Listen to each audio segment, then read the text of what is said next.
بسم اللہ الرحمن الرحیم۔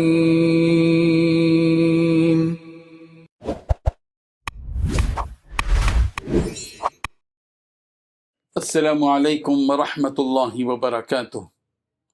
الحمد للہ وکفی وسلام علی عبادہ الذین اصطفی، اما بعد۔ حاضرین و ناظرین، یہ درس حدیث نمبر 371 ہے اور آج کا عنوان ہے رسول رحمت صلی اللہ علیہ وسلم کا سرخ جوڑا۔ روایت سماعت کے لیے ترجمے کے بعد تشریح کی جائے گی۔ بسم اللہ الرحمن الرحیم۔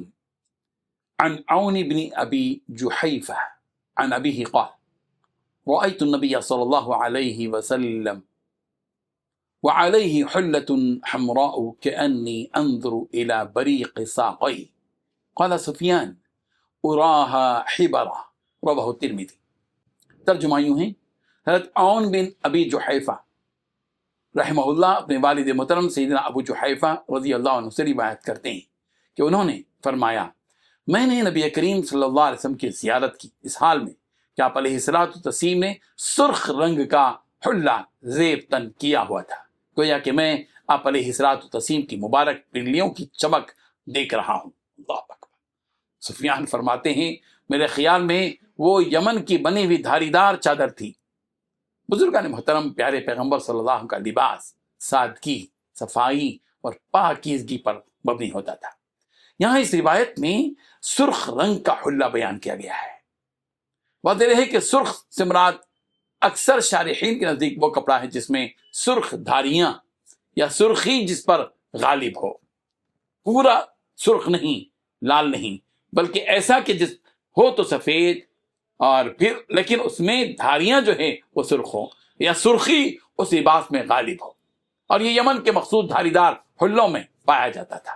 مقصد خود کو نمایاں کرنا نہیں تھا، بلکہ اسی زمانے کے رائج لباس میں سے ایسا لباس تھا جو ظاہر بات ہے کہ جس کا پہننا کوئی برا عمل نہیں تھا، اچھا عمل تھا، اور غیر معقول بھی نہیں تھا، ناکارہ بھی نہیں تھا، بلکہ معقول لباس تھا۔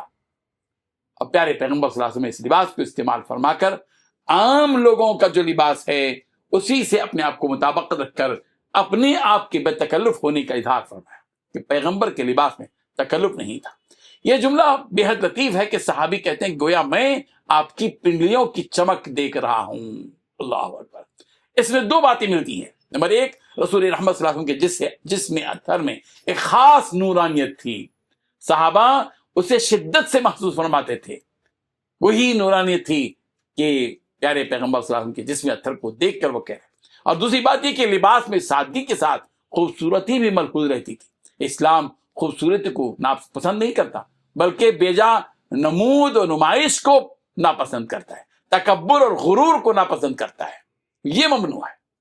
سفیان ثوری رحمۃ اللہ علیہ کا یہ اضافہ کہ وہ یمنی دھاری دار چادر ہوگی، اس بات کی دلیل ہے کہ صحابہ و تابعین حتی الامکان یہ بھی بیان کرتے رہے کہ لباس کہاں کا تھا، کس نوعیت کا تھا، تاکہ امت کے سامنے سیرت کے عملی گوشے پوری وضاحت کے ساتھ آ جائیں۔ اس روایت سے جو عملی پیغام ملتا ہے وہ یہ کہ لباس میں جائز خوبصورتی اختیار کرنا سنت ہے، شرط یہ ہے کہ اس میں تکبر نہ ہو، فخر نہ ہو، اسراف نہ ہو۔ اللہ تعالیٰ ہم سب کو عمل کی توفیق عطا فرمائے، آمین۔ وآخر دعوانا ان الحمد للہ رب العالمین۔